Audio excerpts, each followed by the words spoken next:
Pay কমিশনের দাবিতে যারা আন্দোলনে এসেছেন সরকারি কর্মচারী, তাদেরও সন্দেহ যেমন একটা দলকে, এই ইনকিলাব মঞ্চ, নাসিরউদ্দিন পাটোয়ারি, ছাত্র শিবির, জামায়াতে ইসলামীরও সন্দেহ হাদিকে হত্যা করিয়েছে বিএনপি। তারা হয়তো এমন একটা তদন্ত প্রতিবেদনের জন্যই অপেক্ষা করছে। এখন এই লাগাতার আন্দোলন যদি মির্জা আব্বাসের বিরুদ্ধে তদন্তের আন্দোলনে পরিণত হয়, এই লাগাতার আন্দোলনে যদি জামায়াতে ইসলামী, ছাত্র শিবির তাদের জনশক্তি সরবরাহ করে, তখন পরিস্থিতি কোন দিকে যাবে?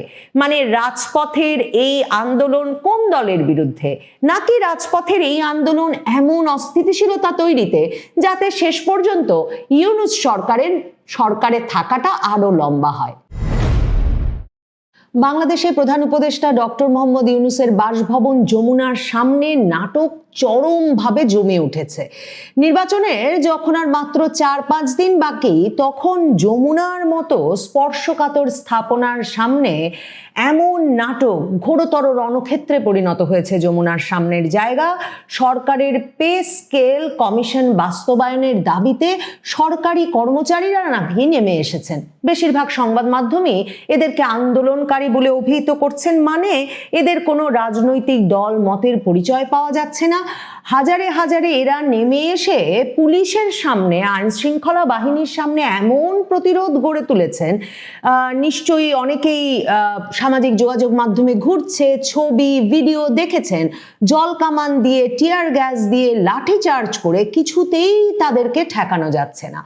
মানে এই পরিস্থিতি যে যমুনার সামনে নির্বাচনের 4-5 দিন বাকি থাকতে, যখন আইন শৃঙ্খলা রক্ষাকারী বাহিনী পরিস্থিতিকে নিয়ন্ত্রণে রাখতে সারা দেশে সর্বোচ্চ সতর্কাবস্থায় আছে, বুঝতে অসুবিধা হওয়ার কোনো কারণ থাকে না যে এই নাটক এক রকমের সাজানো হয়েছে নির্বাচনের আগে পরিস্থিতিটাকে বেশ গরম করে তুলতে।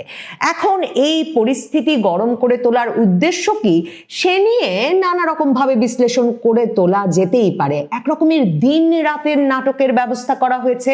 দিনের বেলায় বেরিয়ে এসেছে পে কমিশন বাস্তবায়নের দাবিতে সরকারি কর্মচারীরা। রাত থেকে, গতকাল সন্ধ্যা থেকে যমুনার সামনে অবস্থান নিয়েছেন ওসমান হাদির পরিবারের সদস্য, মানে পরিবারের ভাই বোনকে তো 2 কোটি টাকার ফ্ল্যাট দেওয়া হয়েছে, ভাইকে দেওয়া হয়েছে যুক্তরাজ্যের দূতাবাসের চাকরি।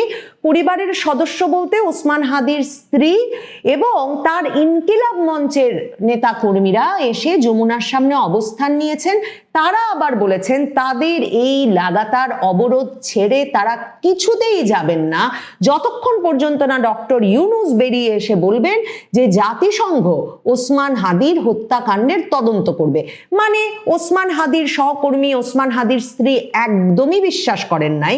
সরকার ওই যে একটা চার্জশিট দেওয়ার চেষ্টা করেছিল যে আওয়ামী লীগের কোনো ওয়ার্ড কাউন্সিলর তিনি অর্থ দিয়ে ছাত্রলীগের কোনো এক সাবেক কর্মীকে দিয়ে এই গুলি করিয়েছেন, এটার যে একটা গল্প তারা সাজিয়েছিল এবং সেই হত্যাকারীকে ভারত ষড়যন্ত্র করে ভারতে নিয়ে চলে গেছে, এতে তারা কনভিন্স না। তারা একেবারেই বারবারই তারা সভা সমাবেশেও বলেছে এই সরকার জানে কারা হত্যা করিয়েছে, কাজেই এই সরকারকে একটা নিরপেক্ষ তদন্তের মাধ্যমে একটা বিশ্বাসযোগ্য গল্প সাজিয়ে দিতে হবে বা একটা বিশ্বাসযোগ্য হত্যাকাণ্ডের ঘটনার তদন্ত রিপোর্ট দিতে হবে।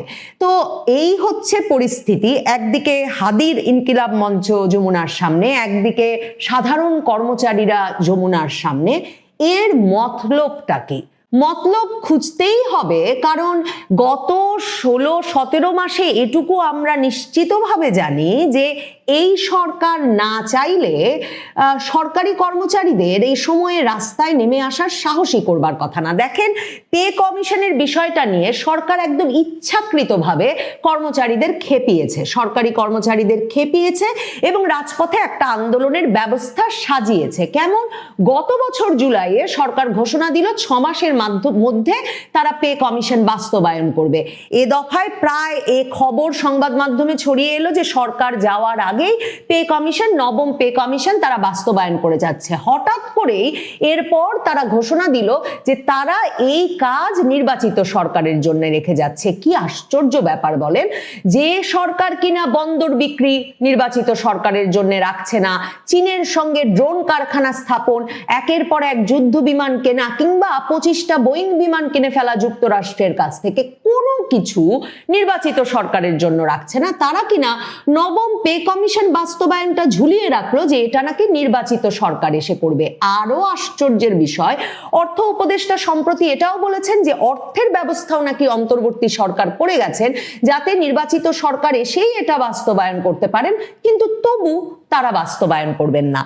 এখন যারা আন্দোলনে নেমেছেন তারা প্রথম আলো পত্রিকায় দেখবেন যে যেই আন্দোলনকারীরা এরা নাকি সরকারি কর্মচারী, তারা নাকি পুলিশের বাধা, লাঠিচার্জ, জল কামান, টিয়ার শেল সব মানে একেবারে প্রতিরোধ করে যেভাবে তারা আন্দোলন করছেন, প্রায় 2024-এর জুলাই আগস্ট আন্দোলনের কথা মনে পড়ছে, মানে পুলিশের গাড়ির সামনে দাঁড়িয়ে যেভাবে স্লোগান দিচ্ছেন, মানে কয়েক মাস অপেক্ষা করবেন না, প্রয়োজনে আজ পুলিশের গাড়ির সামনে মরে যাবেন, এমন যে একটা পরিস্থিতি নিয়েছেন এই আন্দোলনকারীরা, সাধারণ নাকি তারা কর্মচারী। তারা বলছেন, প্রথম আলোতে লিখছে যে তারা বলছেন তারা জানেন একটা দলের আপত্তির মুখে সরকার পে কমিশন বাস্তবায়ন করতে পারছে না। তাহলে বোঝেন কোন দলের আপত্তির মুখে সরকার বাস্তবায়ন করতে পারছে না।